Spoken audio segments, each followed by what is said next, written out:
Kita akan membaca secara bergantian, semua yang pria itu ayat yang ganjil. 1, 2, 3.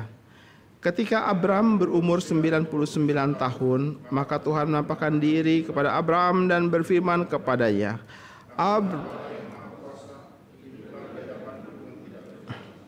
Aku akan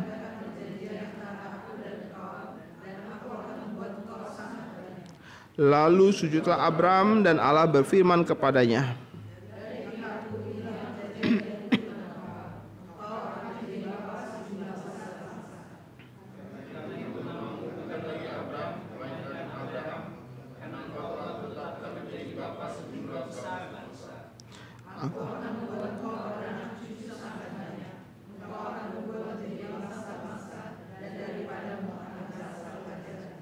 Aku akan mengadakan perjanjian antara aku dan engkau, serta keturunanmu turun-temurun menjadi perjanjian yang kekal, supaya aku menjadi Allahmu dan Allah keturunanmu.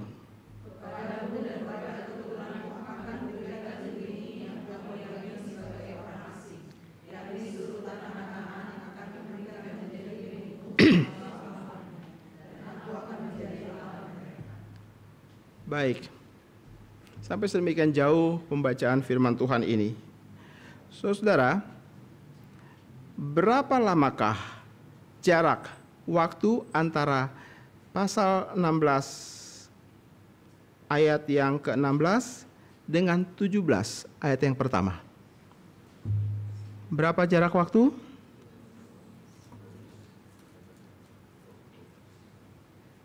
Berapa jarak waktu? Abraham di dalam pasalnya 17 berusia 99 tahun. Waktu Hagar melahirkan Ismail, ia berumur 86 tahun. Jadi ada senjang waktu kira-kira 13 tahun lamanya. Selama masa itu, 13 tahun itu tetap tidak ada tanda-tanda bahwa Sarai akan mengandung dan melahirkan seorang anak. Tidak ada tanda-tanda sama sekali. Dan selama 13 tahun itu, Abram dan Sarai membesarkan Ismail. Saudara bisa membayangkan kehadiran Ismail di dalam tengah keluarga ini yang hampir 25 tahun menantikan akan kehadiran seorang anak semenjak Allah berbicara kepadanya bahwa Abram akan memiliki anak dan sebanyak debu di bumi dan sebanyak bintang di langit. Tentu saja penyampaian firman Tuhan, perkataan Tuhan itu menimbulkan semacam kegairahan, bukan? Kegairahan di tengah kondisi dicatat Sarai tidak pernah mungkin bisa melahirkan seorang anak. Dan itu sebab ketika Allah berkata demikian, maka Abraham menaruh harap yang sangat besar sekali. Allah berkata, kamu akan memiliki anak. Berarti semenjak awal ide tentang sebuah ketidakmungkinan sudah ada di dalam pikiran daripada Abram. Sebuah ketidakmungkinan yang akan digantikan dengan sebuah kemungkinan. Itu sudah ada, tapi bagaimana caranya? Bagaimana nyatanya? Masih belum tahu. Sehingga bibit itu ada di dalam pikiran daripada Abram. Dan dia berharap 25 tahun lamanya. Dia berharap 25 tahun. Oh, sampai di sini kita harus kurangin 24 tahun lamanya. Dia menanti, dan menanti. Waktu Ismail lahir, maka terjadilah sebuah perubahan hidup atau warna hidup di dalam keluarga ini. Mereka pasti menyambut akan kehadiran seorang Ismail. Mungkin awalnya adalah rasa tidak suka, tetapi lama-lama timbul rasa cinta. Ya, dalam beberapa banyak kesempatan saya menemukan adanya orang-orang atau anak-anak yang unexpected child, tapi lama-lama karena melihat anak ini, lama-lama karena memperhatikan anak ini, orang tua yang tidak suka akan keadaan anak ini mulai timbul jatuh cinta. Ya, lalu kemudian sedikit demi sedikit cinta itu bertumbuh, sedikit-sedikit merekah, melebar, dan akhirnya menerimanya dengan sempurna. Sehingga saudara, saya percaya bahwa Abram dan Sarai mengamati pertumbuhan daripada anak ini. 13 tahun mereka melewatinya semenjak kali terakhir Abram berdamai dengan kebenaran, berdamai dengan perintah Allah, bawa pulang Sarai, Hagar kembali, terima dia, pelihara dia. Saudara-saudara, jadi Abram adalah orang yang merasa dia diberkati oleh Allah dengan kehadiran Ismail. Sarai pun demikian. Saudara, apakah kemudian kita melihat ini kehendak daripada Allah? Tidak. Ini tetap bukan kehendak Allah. Tapi Tuhan, bukankah kami sudah menunggu begitu lama? Hadirnya seorang anak ini sudah mengubah hidup kami. Kami merasa mendapatkan kehidupan kembali. Kami merasa iman kami dikuatkan lagi. Kami merasa rumah kami itu penuh dengan warna-warni lagi. Tapi Tuhan bilang tidak. Tetap tidak. Kenapa? Ismail atau anak itu bukan dari rahim Sarai. Itu kata kunci. Itu bukan dari rahim Sarai. Nah, di dalam konteks inilah maka Allah hadir. Allah datang kepada Abram, dan kali ini dia datang dengan cara yang dia tidak pernah nyatakan sebelumnya. Apa yang dia lakukan? Dia datang kepada Abram dan dia berkata, "Akulah Allah yang maha kuasa. Hiduplah dengan tidak bercela di hadapanku." Akulah Allah yang maha kuasa, El Shaddai. Ingat, Allah hadir dalam konteks hidup Abram. Konteks hidup yang seperti apa? Konteks hidup yang berkata, Tuhan cukup. Dengan Ismail cukup. Jangan membuat kami terganggu lagi, menanti lagi, dan terus berharap lagi. Bolehkah berhenti sampai di sini? Bukankah engkau menginginkan anak itu lahir, anak itu hidup, dan 13 tahun bertumbuh di bawah pengawasan kami? Apakah tidak cukup? Allah hadir dan berkata, "Akulah El Shaddai. Akulah Allah Maha Kuasa." Kenapa Allah harus memperkenalkan namanya seperti demikian? Sangat mungkin Abraham saat itu sebenarnya imannya tetap lemah. Ia melihat berkat Allah di depan matanya, tetapi imannya tetap tidak fokus. Hari itu dia disorientasi akan imannya. Hari itu, apakah saat itu? Tidak. 13 tahun. 13 tahun dia hidup dengan nyaman, penuh dengan keceriaan, penuh dengan kebahagiaan, penuh dengan sesuatu yang menenangkan hati. Tuhan bilang, Abram, 13 tahun kamu hidup bercelah. Karena itu Allah berkata, hiduplah dengan tidak bercelah. Sekali lagi, konteksnya harus kita sempitkan, kita fokuskan. 13 tahun Abram hidup bercelah.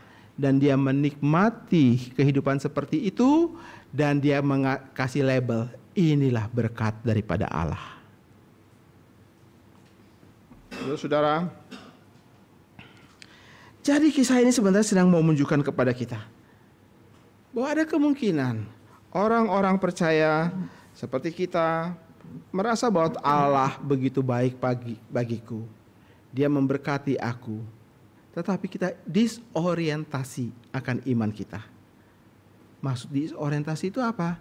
Kita tidak lagi memikirkan pikiran Allah, tidak lagi mencari kehendak Allah, kita tidak lagi untuk mengejar akan kerajaan daripada Allah. Tahun-tahun yang kita lewati adalah tahun-tahun yang kita merasa aman, nyaman. Toh tidak salah, kami pergi ke gereja, kami duduk dengarkan firman Tuhan, nggak salah bukan? Kami ikut pelayanan, kami ikut memberikan persembahan, kami mendukung semua program-program gereja. Betul, tapi problemnya bukan di situ. Problemnya adalah apakah engkau secara personal mengejar kehendak Allah dalam kehidupanmu. Banyak orang itu berlindung di bawah program gereja, seakan-akan semuanya sekarang terlihat baik-baik saja. Tapi sebenarnya dia tidak menyadari, aku tidak lagi mengejar pikiran Tuhan. Cukup Tuhan, cukup. Dia berpikir kalau tidak ada salahnya. Tapi Tuhan bilang, kamu sudah tidak lagi merasa kalau Allah yang kamu percaya itu adalah Allah yang maha kuasa. Maka Allah berkata, sekarang kembali. Cara model hidup seperti demikian adalah hidup yang bercela di hadapan Allah. Maka saudara, kita melihat bagaimana Allah datang kepada Abram dan memperkenalkan dirinya di dalam konteks hidupnya. Allah tidak sekedar datang dan kemudian mengobrol, kenalkah engkau akan saya, namaku ini. Tidak, dia datang dalam sebuah konteks hidup tertentu. Dalam konteks hidup itu, maka itulah yang harus kita perhatikan. Ada sesuatu yang bercela. Dia tidak ingin kita terus kehilangan tanpa kita sadari. Abram berdiri di hadapan daripada Allah. Dan Allah berkata, akulah El Shaddai. Saya membayangkan Abraham hari itu berdiri, mungkin bulu kuduknya langsung berdiri semuanya. Karena kali pertama ia mendengarkan nama El Shaddai itu dipakai oleh Allah untuk dirinya sendiri. Di dalam Alkitab tidak banyak kata itu dipakai. Ya, kata El Shaddai itu dipakai. Tapi kalau El Shaddai itu dipakai, maka Tuhan mau berkata, percayakah kamu bahwa semua yang tidak mungkin itu menjadi mungkin karena tanganku. Saudara, bagi Abraham, dia melihat ketidakmungkinan pertama, dia lihat Sarai. Ketidakmungkinan kedua, dia melihat bahwa sekarang aku sudah 99 tahun. Dia tidak tahu tahun depan Ishak lahir. Kita simpan dulu cerita itu. Tapi sekarang 99 tahun. Sehingga semua potensi dia untuk memberikan anak tidak bisa lagi. Tidak mungkin lagi. Problem itu pada Sarai, tidak pada Abram. Jadi mungkin Abram sedang menaruh harapan. Tuhan, kalau istriku tidak bisa memberikan anak, potensi anak, bolehkah aku berharap karena aku masih mungkin. Siapa tahu satu kali Hagar bisa mengandung. Dia memang gak punya, tapi bolehkah kami tetap berusaha? Jadi secara potensi dia masih bisa. Sampai kemudian kitab Ibrani berkata, Abram sampai dia harus mati pucuk. Artinya sampai dia sendiri pun tidak bisa menghasilkan kemungkinan memberikan benih untuk seorang Sarai bisa mengandung. Buktinya apa? Kalau Abraham bisa berharap seperti demikian, bayangkan setelah Sarai menyodorkan Hagar, 1 tahun kemudian Ismail ada. Berarti Abraham itu masih mampu, masih bisa menghadirkan seorang anak dari rahim daripada seorang Hagar. Dia masih mampu. Itu sebab Tuhan tunggu. Sampai apa? Sampai tidak mungkin lagi. Sampai kamu mati pucuk. Demikian kata kitab Ibrani. Maka disitulah nggak heran kalau kemudian Abram menanti, dan penantian itu sampai akhirnya dia mungkin akan berkata, Tuhan, kenapa Engkau meninggalkan aku? Janjimu itu seperti memberikan sebuah harapan tapi tidak pernah kunjung tiba. Janji Tuhan itu seperti PHP, bukan? PHP. Tuhan mem-PHP aku. PHP-nya enggak main-main, 25 tahun lamanya. Enggak main-main. Supaya Abraham tahu, kalau ada mujizat terjadi, maka murni hasil pekerjaan tangan yang maha kuasa. Itu sebab kenapa Allah datang dan berkata, Akulah El Shaddai. Akulah El Shaddai itu. Saudara-saudara, dengan cara demikian, maka Allah menggembalakan Abram dan Sarai. Dia mengembalakan dia melalui tahun-tahun selama 13 yang sudah dilewati 13 tahun. Dia dalam konteks yang paling dekat, 25 tahun konteks yang paling jauh. Allah menggembalakan orang ini. Allah menggembalakan dia. Sebab kalau Allah tidak menggembalakannya, maka dia akan tersesat. Apakah Abram pernah tersesat? Ya. Bapak orang percaya ini sampai satu kali pernah mengusulkan dan menyebut nama Eliezer kepada Allah. Tuhan, aku sudah tunggu-tunggu. Apakah Eliezer, hambaku yang aku dapatkan di Damsyik itu, dia boleh menjadi ahli waris? Tuhan bilang tidak. Nggak boleh. Nggak boleh. Baiklah kalau begitu. Dia coba untuk taat lagi. Lalu kemudian tiba-tiba Sarai muncul dengan proposalnya. Silakan ambil Hagar. Lalu lahirlah Ismail. Dan ketika Ismail lahir, dia berharap, Tuhan, inikah orang itu? Saudara, mari coba kita melihat apa yang dikatakan oleh Abram kepada Allah tentang Ismail. Menunjukkan inilah hatinya, harapannya. Saudara, mari kita coba lihat ayat yang ke-18 daripada pasal ini. 17 ayat yang ke-18. Apa yang Abram katakan? Abram berkata kepada Allah, sekiranya Ismail diperkenankan hidup di hadapanmu. Sekiranya Ismail diperkenankan hidup di hadapanmu. Dan katanya Abram mau bilang begini, Tuhan, sudahlah, cukup. Ismail saja ya. Ismail saja. Sebab penantian itu begitu lama.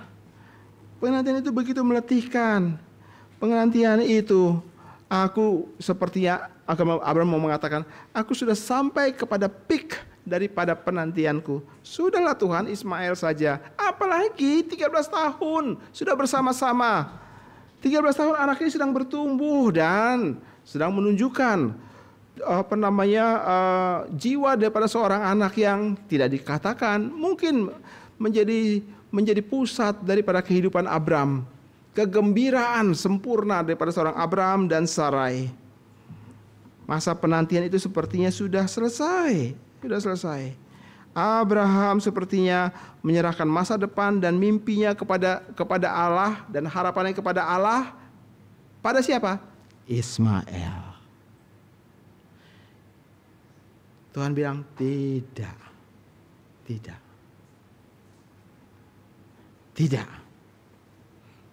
Ini cara Allah menggembalakan Abram.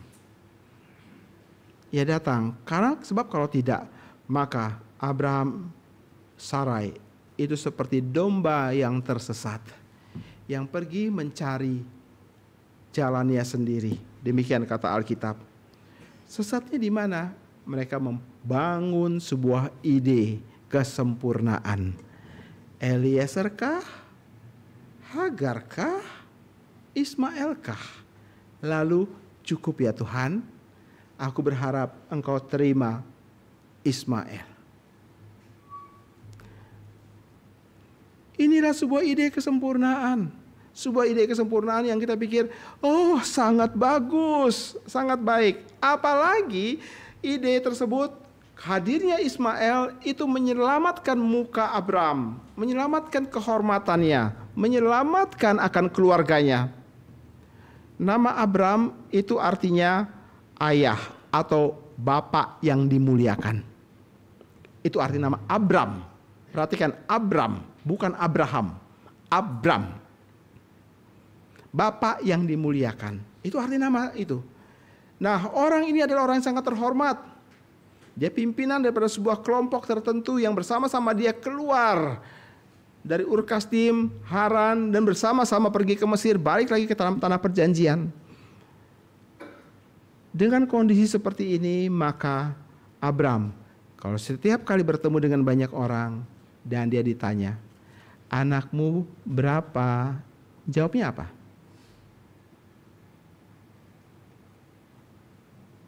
Mungkin kali pertama bilang belum. Kali kedua belum. Kali ketiga belum. Berapa lama harus ngomong belum? Belum, dan belum. Saudara bisa bayangkan? Ketika Ismail sudah diterima oleh Abraham, hatinya ditaruh kepadanya, maka dia bisa jawab, sudah. Seperti mengakhiri semua pergumulan, bukan? Itu sebab tadi saya berkata, hadirnya Ismail sepertinya masa depan Abraham, mimpinya dan harapannya akan janji Allah itu ditaruh kepada Ismail. Tuhan bilang tidak. Tidak.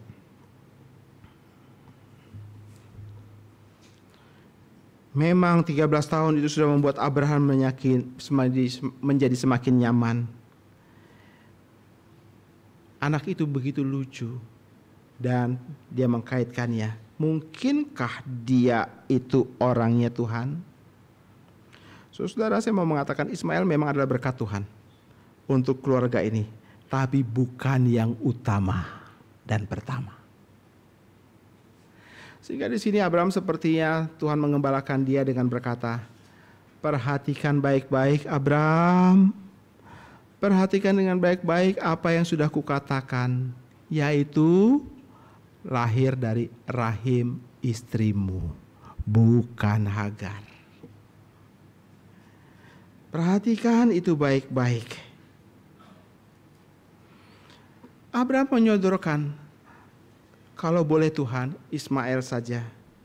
Hari itu dia sudah mulai tidak mencari lagi belas kasihan Tuhan. Dia mulai memaksa dalam tanda kutip Allah untuk menjadikan bukti janji berkat itu pada Ismail. Tuhan, bukankah ini berkat Tuhan juga? Bukankah Ismail sudah menyelamatkan aku dari banyak pertanyaan yang menjadi momok yang aku tidak selalu ingin mendengarkannya? Bukankah Ismail sungguh-sungguh merupakan tanda berkat Tuhan bahwa aku memang adalah bapa daripada banyak orang percaya? Aku akan melahirkan banyak keturunanku. Buktinya apa? Aku aman. Aku sudah menghasilkan Ismail. Benar. Tapi jangan lupa, perkataan itu menjadi semakin berat bagi seorang Sarai. Dulu mungkin bisa ditutupi, tetapi ketika Ismail lahir, Sarai makin terpojokkan. Ternyata saya memang adalah sumber penyebab berkat Tuhan ditutup.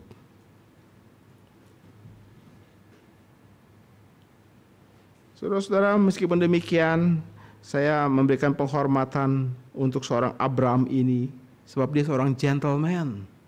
Seorang gentleman. Dia tidak menceraikan Sarai sampai kapanpun. Dia tidak pernah mencampakkan Sarai dan menggantinya dengan perempuan lain. Sama sekali tidak. Di dalam dunia kita, kalau sepasang suami istri tidak punya anak, maka godaan untuk menceraikan dan mengganti dengan perempuan lain sangat besar sekali, bukan? Filosofinya jadinya begini. Jikalau ladang tidak menghasilkan, kita buka ladang lain. Emangnya kebon?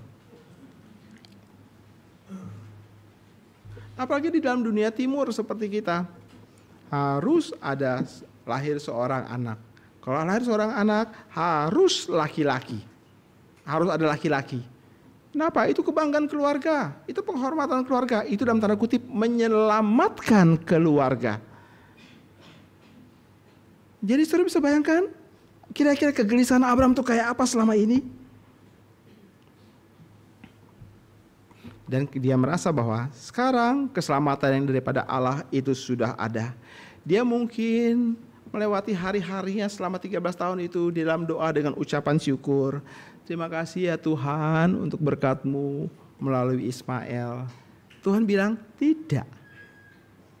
Ini doa yang Tuhan gak mau dengar loh. Meskipun dia dengar tapi Tuhan gak senang mendengarnya. Tuhan terima kasih ya untuk Ismail. Tidak, Tuhan bilang. Bukan itu, Abram, kamu tidak pasang telingamu baik-baik. Ini bukan dari rahim Sarai. Jadi saudara bersyukur untuk sesuatu yang bukan kehendak Tuhan. Itu adalah dosa. Dasarnya apa? Karena kita merasa semua baik-baik kok. Semua baik-baik. Aku puas, aku tidak membuat kericuhan, aku tidak menyalahi perintah Tuhan, aku tidak menutup mata terhadap kehendak Tuhan. Aku ikut kehendak Tuhan kok. Buktinya apa? Abraham menikah dengan dengan Hagar. Sungguh-sungguh Hagar itu bukan menjadi gundik, tapi dia sungguh-sungguh labelnya adalah istri daripada Abraham. Dia masih bisa diterima oleh kaumnya. Dan masih tetap berada pada posisi sebagai seorang pemimpin. Apakah itu tidak salah? Betul, itu nggak salah. Secara umum, penerimaan umum, secara pikiran umum, semua oke. Tapi tidak bagi Tuhan. Wah, ini sesuatu hal yang besar sekali yang Abraham dan kita semua mesti pelajari. Tidak semua yang baik itu adalah kehendak daripada Allah. Tidak semua yang diterima oleh pendapat umum itu adalah sesuatu yang diterima oleh Allah dan langsung kita cap sebagai berkat Tuhan. Mungkin pada waktu kita bilang, Tuhan terima kasih untuk semua ini. Tuhan bilang tidak. Aku tidak suka mendengar doa itu.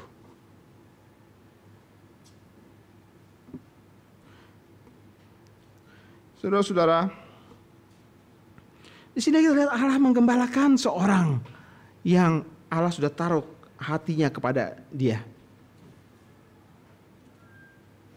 Allah menggembalakannya dengan detail. Dan kata lain Allah mengikuti dia. Mengikuti Abraham ini. Dan semua pergumulan-pergumulan dia ikutin terus menerus. Dan Allah harus memperbaharui kerohaniannya.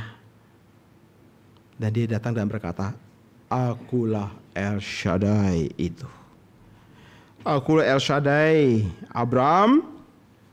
Aku yang sudah membuka mulutku mengucapkan sebuah janji.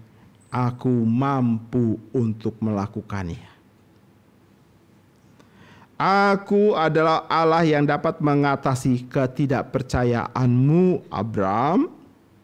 Aku yang terus akan menjaga dan memelihara engkau dari ketidaksadaran bahwa engkau sudah gone astray, sudah tersesat. Ini orang yang tersesat di dalam jalannya Tuhan. Bukan berarti jalan Tuhan itu jalan sesat, tidak. Orang ini mentafsirkan jalan Tuhan dengan ide kesempurnaan yang sangat baik. Dan ide itu sudah membuat dia tersesat. Allah datang dengan firman-Nya. Ia mengembalakan Abraham dan kita dengan firman-Nya. Itu dia datang dan berkata. Alkitab berkata, Allah datang menampakkan diri kepada Abraham dan berfirman. Ini cara Tuhan menggembalakan kita. Tanpa firman, kita akan merasa cukup puas dengan apa yang kita rasa baik. Amsal satu kali berkata, hati manusia memikirkan jalan-jalannya, tetapi Tuhanlah yang menentukan arah langkahnya. Di bagian lain, pemazmur berkata, Taurat Tuhan itu sempurna menyegarkan jiwa. Peraturan Tuhan itu teguh memberikan hikmat bagi orang yang tidak berpengalaman. Abraham duduk. Lihatlah, aku El Shaddai. Hiduplah dengan tidak bercela di hadapanku. Tapi Tuhan, yang ini juga sudah baik kan? Sudah baik, tapi bukan yang aku kehendaki. Jangan meresikokan diri dengan kepuasan sesaat atau ketertarikan semu. Semua rasa baik, seperti rasa Tuhan buka jalan semuanya. Tuhan bilang tidak, ini bukan terbaik. Sampai di sini kita lihat pergumulan-pergumulan dalam seorang Kristen. Kalau tidak dituntun oleh firman, kita merasa itu kehendak Tuhan. Saya mau tanya, bagaimana intensitas daripada pergumulan kita mencari kehendak daripada Allah? Apakah kita mempunyai fokus pikiran, Tuhan, aku ingin tahu kehendak-Mu. Aku ingin hidup dalam kehendak-Mu. Dan saya mau mengatakan itu memang bukan merupakan suatu hal yang mudah. Tuhan tahu, karena Dia mengikuti kita dengan detail. Dia mengembalakan jiwa kita. Dan Dia akhirnya harus hadir. Dan Dia berkata, dengarkanlah, kamu sudah hidup bercela di hadapanku. Saudara, orang akan tersesat jikalau dia merasa baik, dia merasa semua aman, dia merasa cukup dengan kondisi kerohanian dia sekarang, dan dia tidak lagi mengejar Allah dan firman-Nya. Pokoknya semua baik, untukku baik Tuhan. Saya ingin menitipkan pesan untuk semua pemuda-pemudi di sini. Engkau sedang bergumul untuk mencari kehendak Tuhan untuk seorang pasangan hidup, maka carilah orang yang sama-sama percaya kepada Tuhan, cinta Tuhan, dan betul-betul melayani Tuhan. Jangan bikin syarat-syarat yang lain. Syarat-syaratnya adalah Tuhan tingginya mesti semampai. Lalu apalagi? Tuhan dia mesti sosok keibuan, kaki kesebelasan. Dia mesti pintar masak Tuhan. Itu ada syarat-syarat yang kita tetapkan. Nggak salah. Tapi itu bukan yang pertama dan utama. Yang utama adalah carilah kehendak Tuhan. Jangan aji mumpung. Maksudnya apa? Saudara, kepada pasangan-pasangan yang mau menikah, biasanya saya akan tanya begini. Mereka hadir di depan saya, dan biasanya yang sudah pasti beberapa waktu kemudian nanti akan menikah. Sebab sinode mengatakan pasangan yang akan menikah akan berbicara dengan pendeta yang akan memberkati. Jadi hadirlah dua orang ini di depan saya, dan perkataan yang saya pasti akan ucapkan adalah, kok kamu mau sama dia? Ini adalah perkataan untuk mengikis pergumulan mereka. Kok kamu mau sama dia? Apa nggak ada yang lain? Nggak ada stok yang lain apa? Kok mau sama dia? Di luar sana banyak yang lebih cantik loh dari dia. Saya ketus loh. Di luar sana banyak yang lebih cantik daripada dia. Di luar sana banyak yang lebih ganteng daripada dia. Apalagi kalau misalnya mereka datang kepada saya dan saya melihat misalnya yang pria, yang wanitanya lebih tinggi. Saudara-saudara, ini bukan body shaming, sama sekali enggak. Ya, yang wanita lebih tinggi atau terlalu jomplang, saya akan bilang begini di depan mereka. Tahu nggak? Kamu sama dia itu begini. Nggak enak kedengeran ya. But it works. Ini cara saya buat menguji pergumulan mereka. Kadang-kadang saya membangkitkan rasa kecurigaan. Saya lihat kepada yang pria, misalnya yang wanita itu namanya Dina misalnya. Rina gimana Rina? Susi gimana? Lebih cantik dari dia kan?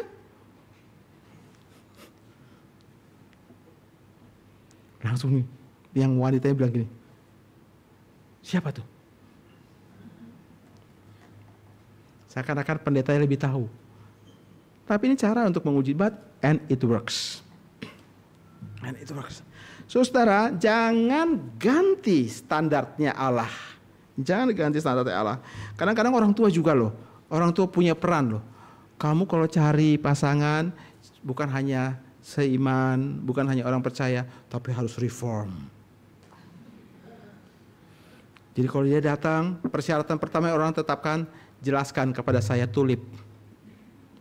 Mateng aku. Jelaskan kepada saya 7 konsili daripada gereja. Wah, saya jamin mundur perlahan itu orang. Mundur perlahan. Gitu. Ya, tolong jangan bablas. Jangan abaikan dan tolong jangan terlalu merasa puas. Ya, sebab kehendak Tuhan harus memimpin dalam semua pengambilan keputusan di berbagai area daripada kehidupan. Itu sebab Allah datang dan berbicara kepada Abram di tengah kegalauan dia, di tengah situasi daripada kehidupan dia. Tuhan bilang tidak, Abram. Dan untuk mendekatkannya Tuhan bilang, aku akan mengganti namamu. Namamu tadinya Abram, sekarang aku akan menggantinya dengan Abraham. Kenapa demikian? Karena Allah sedang serius menggenapi janjinya. Engkau tadinya namanya Abram, yaitu Bapa yang mulia, dalam sebuah skop yang kecil. Sekarang diganti menjadi Abraham, Bapa daripada segala bangsa. Sarai, nama istrinya artinya adalah putriku. Ini putrinya Abraham, permaisurinya Abraham. Sekarang diganti menjadi Sarah, artinya adalah ibu segala bangsa. Jadi kedua orang ini Tuhan mengamati, Tuhan mengembalakan, Tuhan mengikuti, dan Tuhan persiapkan hal yang besar bagi mereka. Mereka akan melihat hal besar yang akan terjadi dalam kehidupan mereka, jauh lebih besar daripada kepuasan yang engkau sedang alami saat ini. Dan Abram dikatakan hiduplah dengan tidak bercacat. Bukan berarti tidak kemungkinan berbuat kesalahan, tapi hiduplah sebagai seorang yang berintegritas. Abram secara khusus ketika kau memperhadapkan integritasmu dengan Allah. Di luar dan di dalam sama. Abram mungkin di luar berkata, aku berjalan dalam kehendak-Mu. Di dalam cukup Ismail. Di luar terlihat sebagai orang yang mau taat kepada Allah. Di dalam, bolehkah aku manuver-manuver sedikit? Enggak salah kan? Tuhan bilang tidak. Tuhan bilang tidak. Tidak mungkin Tuhan akan memberkati Abram jikalau dia bercabang hati. Tuhan akan menaruh ketidaktenangan di dalam kehidupannya. Ini tanda orang yang sudah gone astray, mulai menyimpang. Dia akan gelisah, dia akan khawatir, lihat kiri kanan. Ada nggak orang yang memperhatikan saya bahwa saya sedang tersesat? Dia menjadi takut. Ketidaktenangan itu menjadi tanda kamu sedang menyimpang. Saudara, hidup di dalam perjanjian dengan Allah adalah hidup yang berjalan di dalam pengamatan Allah. Allah mengamati dengan seksama. Tembus ke dalam. Saudara merasa nyaman gak kalau Allah mengamati engkau seperti itu? Mengikuti engkau seperti itu. Dia mengikuti engkau kemana engkau pergi. Dia mengikuti terus. Dia melihat integriti hidupmu. Dia perhatikan baik-baik. Engkau rasa nyaman apa enggak? Saya coba bikin sebuah perbandingan. Seorang pemudi datang kepada saya dan berkata, aduh pak, bukan pemuda. Aduh pak, saya itu sama dia. Ampun deh. Posesifnya ampun-ampunan. Masa saya mesti lapor sama dia 1 hari 3 kali kayak minum obat? Letterlah dia ngomong begitu. Pagi kamu pergi sama siapa? Makan sama siapa? Obrolan sama siapa? Apa aja isi obrolan itu?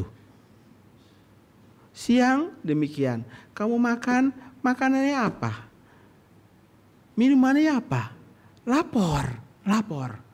Terus dulu SMS tuh. SMS masuk terus. Sama siapa? Ngomong siapa?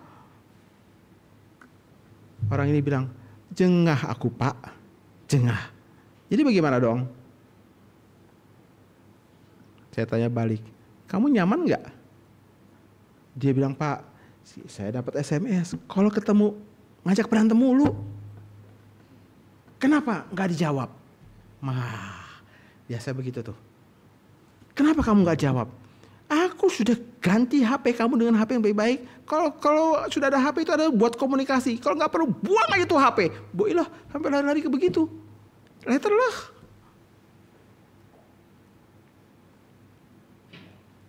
Saya bilang ke dia, kalau kerjaannya berantem mulu, udahlah, ganti aja. Kalau kerjaannya berantem mulu, ketemu cari berantem, cari masalah, berantem mulu, sudahlah, nggak usah lagi. Ini untuk yang belum menikah ya. Kalau yang sudah menikah, telan.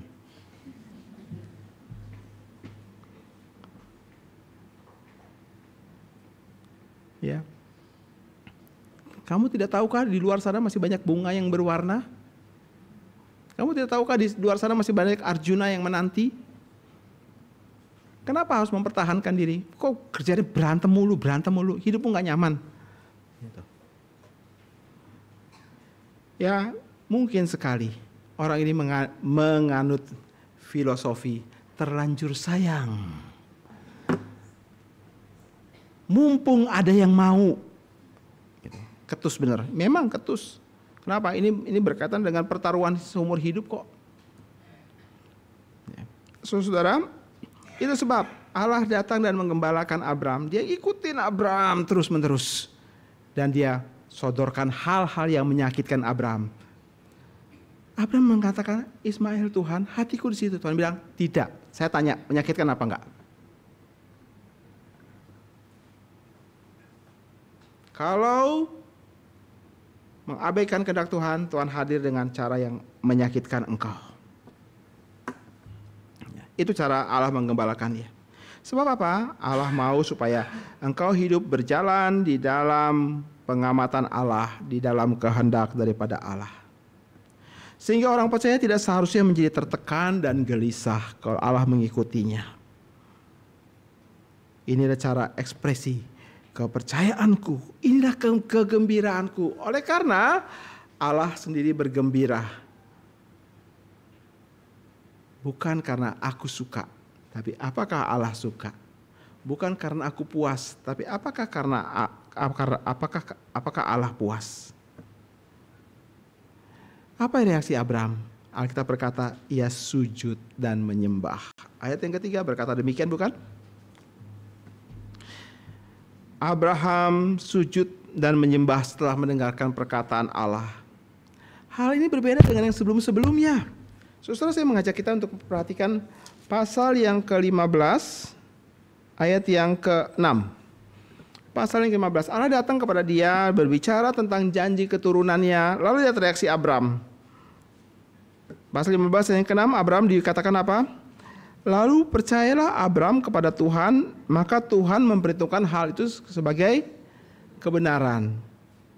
Tapi di dalam ayat pasal 17 ayat yang tadi kita baca, setelah Tuhan datang dan berbicara, kita bilang sujudlah Abram dan Allah berfirman kepadanya. Lihat bedanya apa? Yang satu adalah Allah bicara tentang janji keturunan, dan Abram percaya. Yang ini Allah datang berbicara, baru bicara tentang janji keturunan. Lihat bedanya? Tapi didahului dengan sikap Abram. Sujudlah Abram kepada Allah, baru Allah bicara ulang tentang janji keturunan. Dan janji keturunan itu yang dikatakan itu lebih besar daripada yang sebelumnya. Yang Abram gak pernah pikir sebelumnya. Inilah yang disebut sebagai El Shaddai dalam hidupmu. Kalau kamu lihat Allah itu maha kuasa, maka kamu harus sujud dan menyembah. Sujud dan menyembah itu apa artinya? Saudara, sujud dan menyembah itu bukan bahasa tubuh melankolis dan ekspresi tubuh yang yang mendayu-dayu di hadapan Allah, di dalam doa bahkan mungkin air mata bercucuran, yang kerap kali disebut sebagai inilah penyembahan. Tidak, menyembah itu adalah Tuhan mulai sekarang tidak berbantah, tunduk kepada kehendak Tuhan. Engkau bilang dari keturunan dari keturunan Sarai, iya Tuhan dari keturunan Sarai. Ismail tadi aku taruh hatiku kepada dia, sekarang aku geser Tuhan. Itu menyembah. Satu-satunya kehendak Tuhan terjadi dalam hidupku, itu menyembah. Ada orang yang bisa datang ke gereja dan menunjukkan sikap penyembahan, tapi pikirannya mengembara. Hatinya bukan kepada kehendak Tuhan, tidak pernah cari kehendak Tuhan. Mulai luntur, mulai merasa capek dan mulai merasa udahlah, cari kehendak Tuhan itu aduh ampun deh, meletihkan. Kadang-kadang kehendak Tuhan dianggap sebagai rencana Tuhan dianggap sebagai sesuatu hal yang terlalu berlebihan, melampaui segala sesuatu yang aku bisa mengerti. Memang demikian. Untuk menunjukkan bahwa Allah adalah Allah.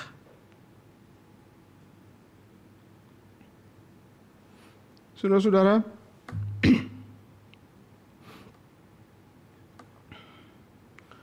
Abraham sujud dan menyembah.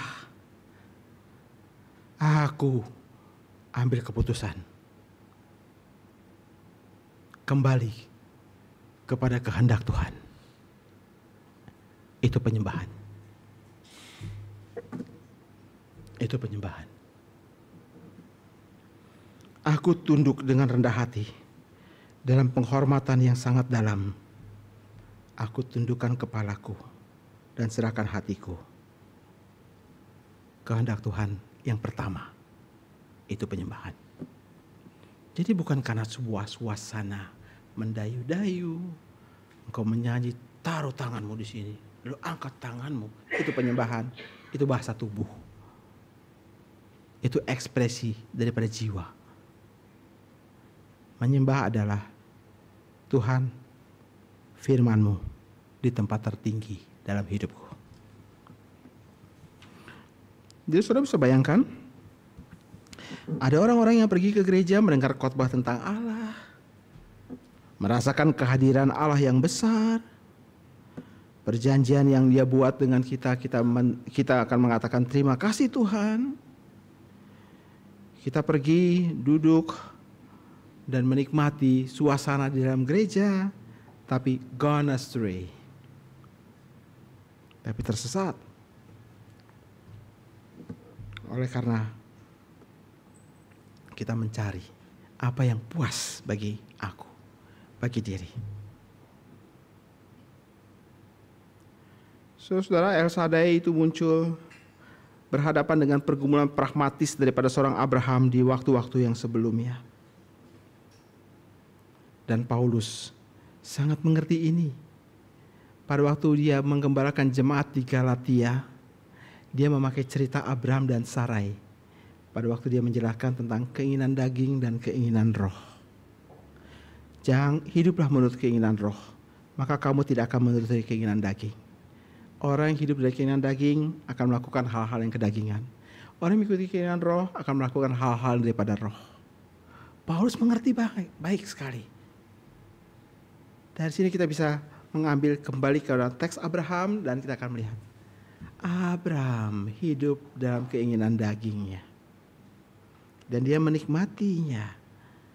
Dan dia berkata, sudahlah cukup sampai di sini saja Tuhan. Aku sudah cukup puas kok dengan Ismail. Dan berharap tidak ada interaksi lebih lanjut dengan Allah karena ia sudah memiliki seorang putra. Sudah bisa bayangkan kalau Tuhan bilang, belum Abraham, aduh masih lanjut lagi, nambah lagi. Sudahlah Tuhan, cukup. Bicara itu mau bilang, sudah, nggak usah ada interaksi lagi ya Tuhan, nggak usah kasih janji-janji lagi, cukup. Tuhan bilang tidak, aku belum pernah selesai dengan kamu. Itu sebab kalau kita melihat apa yang Tuhan kerjakan baginya, Tuhan berkata, namamu berubah. Abram jadi Abraham. Sarai jadi Sarah. Oleh karena apa? Tuhan sedang mengerjakan pekerjaan besar bagi keluarga ini. Pertama, harus ada perubahan identitas dan tujuan hidup. Perubahan identitas dan tujuan hidup. Demikian juga hidup orang percaya. Kamu dulu orang berdosa, sekarang jadi orang benar. Kamu dahulu jauh, kata Paulus, sekarang menjadi dekat. Kamu dulu orang yang dihukum, sekarang menjadi orang yang diampuni. Kamu dulu labelmu adalah orang yang tidak percaya, sekarang adalah orang percaya. Ini new identity, identitas baru di dalam Kristus. Kalau engkau mempunyai identitas baru dalam Kristus, maka tinggallah dalam Kristus. Itu konsekuensi logis. Dan kalau engkau tinggal dalam Kristus, maka kau harus memikirkan pikiran-pikiran daripada Kristus. Mencari kehendak daripada Kristus. Enggak ada cara lain untuk membuktikan bahwa kau adalah orang percaya.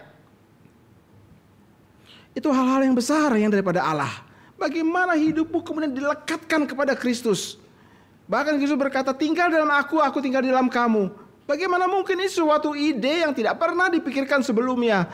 Allah di dalam engkau, engkau di dalam Allah. New identity-mu sejalan dengan identitas yang Kristus miliki. Bukan berarti engkau menjadi sama seperti Kristus, tidak. Engkau mempunyai pikiran Kristus, engkau mempunyai kehendak Kristus, engkau mempunyai tujuan Kristus dalam kehidupanmu.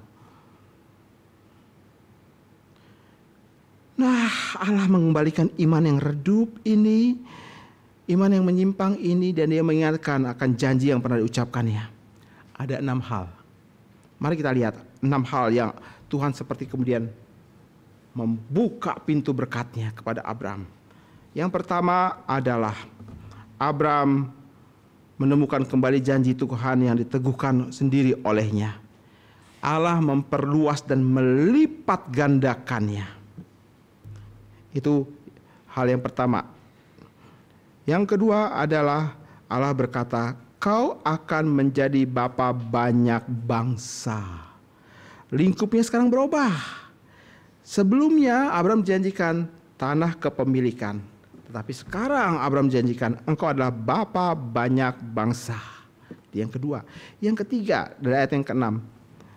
Daripadanya akan berasal raja-raja besar daripada Israel dan Yehuda.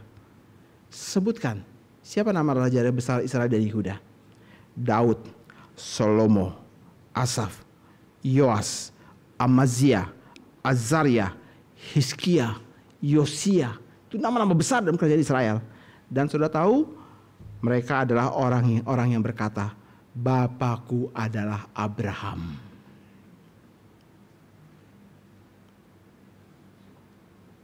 Dan ada yang Abraham tidak pernah duga. Raja Agung, Raja Sorga yang disampaikan oleh Matius dalam catatan awalnya berkata, Yesus itu adalah anak Daud, anak Abraham. Dia adalah anak Allah yang maha tinggi. Mana Abraham bisa mengerti saat itu? Pikiran sangat terbatas, tidak bisa menembusi rencana kekal daripada Allah. Sampai suatu kali Abraham baru menyadari bahwa apa yang Allah kehendaki adalah untuk suatu hal yang lebih besar sekali. Sehingga ada beberapa pentafsir berkata, Abraham, ketika dijanjikan keturunanmu itu menuju kepada Kristus, bukan menuju kepada keturunan-keturunan yang secara lahiriah daripada Abraham. Puncaknya itu ada pada Kristus, pusatnya ada pada Kristus, utamanya itu ada pada Kristus. Ini yang ke-6. Yang ke-7, janji ini bukan hanya bagimu Abraham, tapi juga untuk semua keturunanmu. Inilah komunitas perjanjian. Siapa? Orang-orang yang percaya. Seperti kita. Ke-8.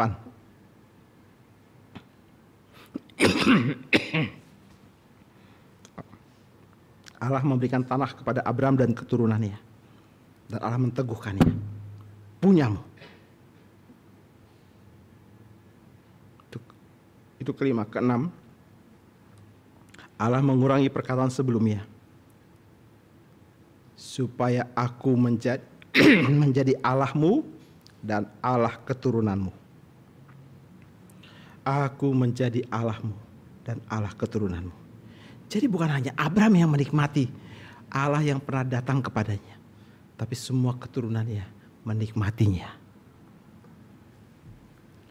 Apalagi hal-hal besar yang Allah kerjakan.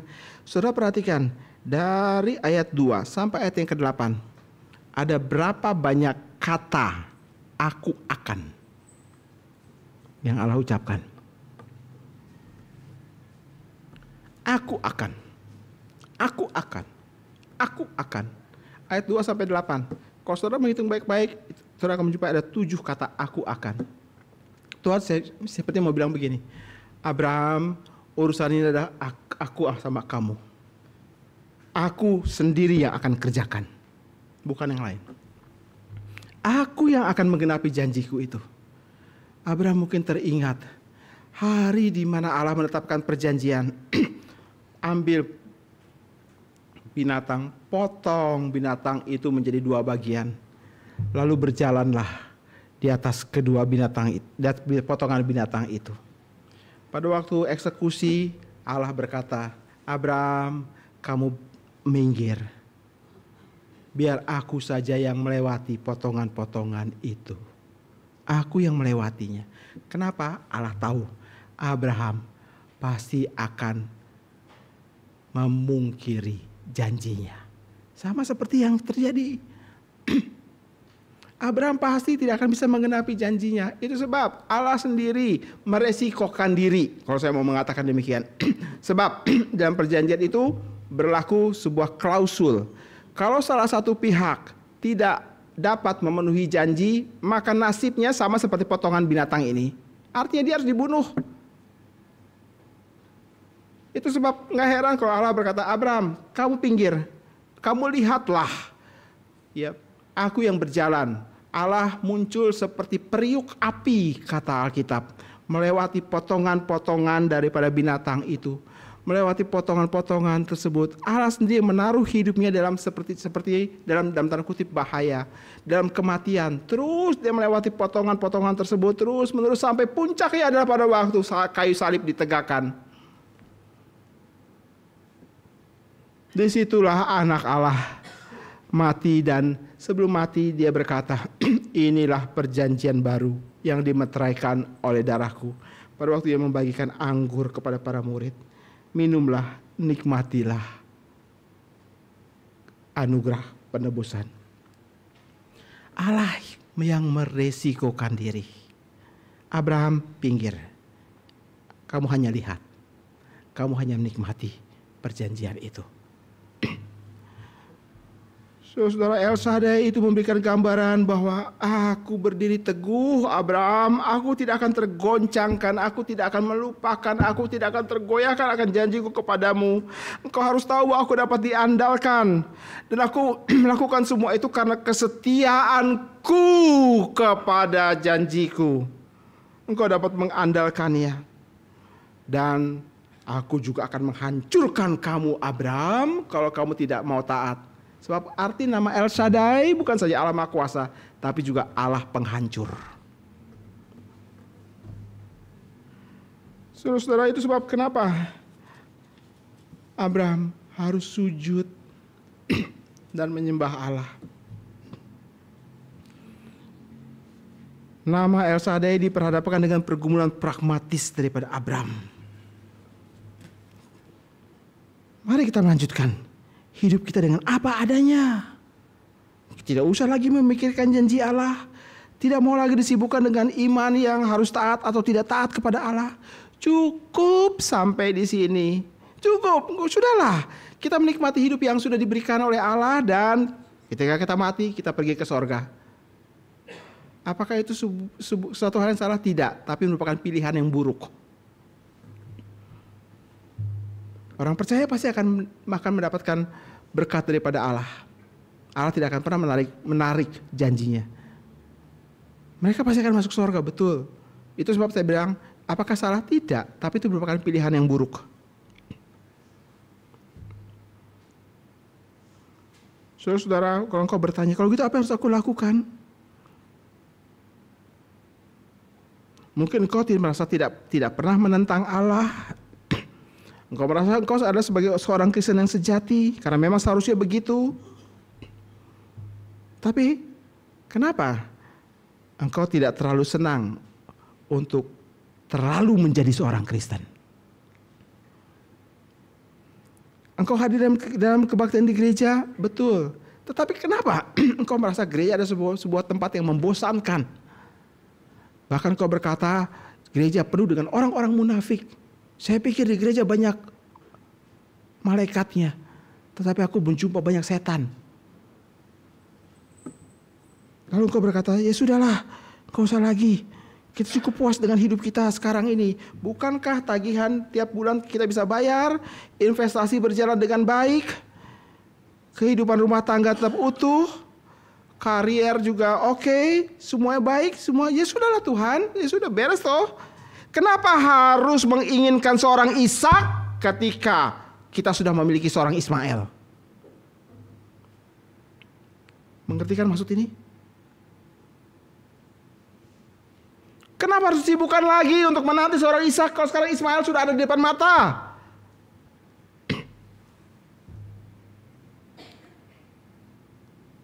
Tuhan bilang kamu bercelah. Kamu bercelah Abram. Imanmu dingin, rapuh, malas, salah tempat. Tapi aku menggembalakan kamu.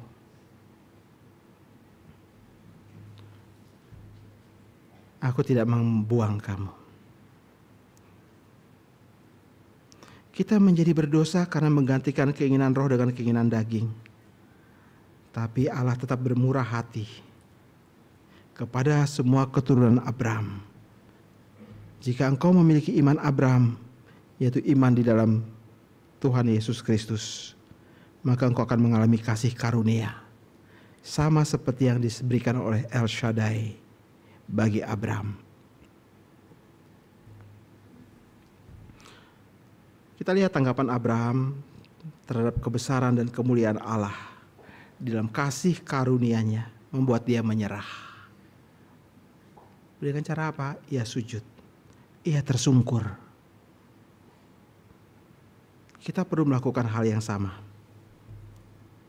Sebab kita tidak akan pernah bisa memenuhi persyaratan perjanjian sebelum kita direndahkan olehnya.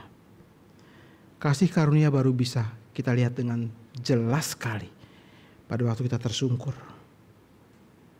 Ini bukan soal melepaskan dan membiarkan Tuhan, tapi ini sebuah keputusan untuk aku tetapkan hati, berjalan dan memeluk kebenaran Tuhan sepanjang umur.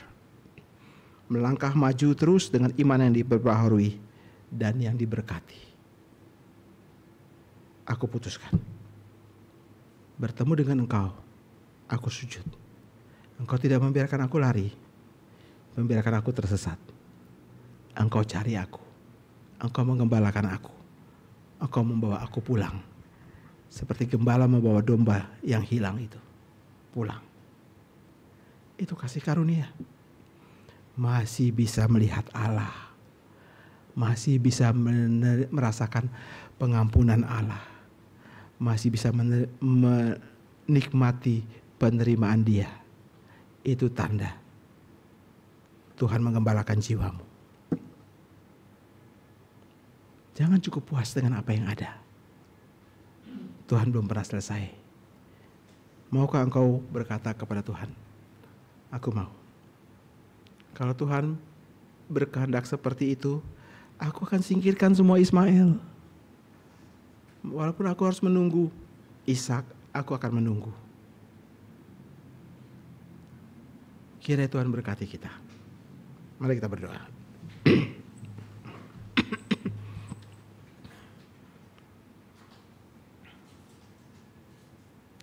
Kami berdoa kiranya kami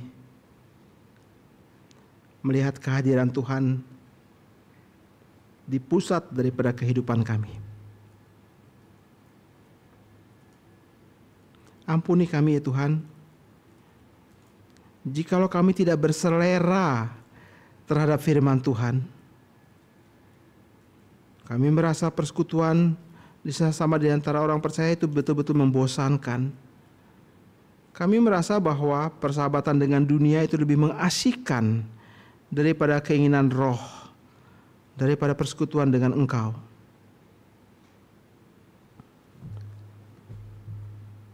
Ampuni kami kalau kami menetapkan urutan prioritas dalam pilihan-pilihan kami bukan pada Engkau, tetapi pada semua kesibukan-kesibukan dengan dunia yang mengakibatkan kami gampang saja untuk mengubah prioritas kami. Kami lebih mencintai dunia karena lebih mengasyikkan. Ampuni kami. Kami berdoa Tuhan, tolong kami meninggalkan semua keinginan daging dan berserah kepada keinginan roh. Karena itulah yang Engkau kehendaki. Hidup dengan benar di hadapan Tuhan dengan tidak bercelah. Dengar doa kami Bapa, dalam nama Tuhan Yesus kami sampaikan kepadamu. Amin.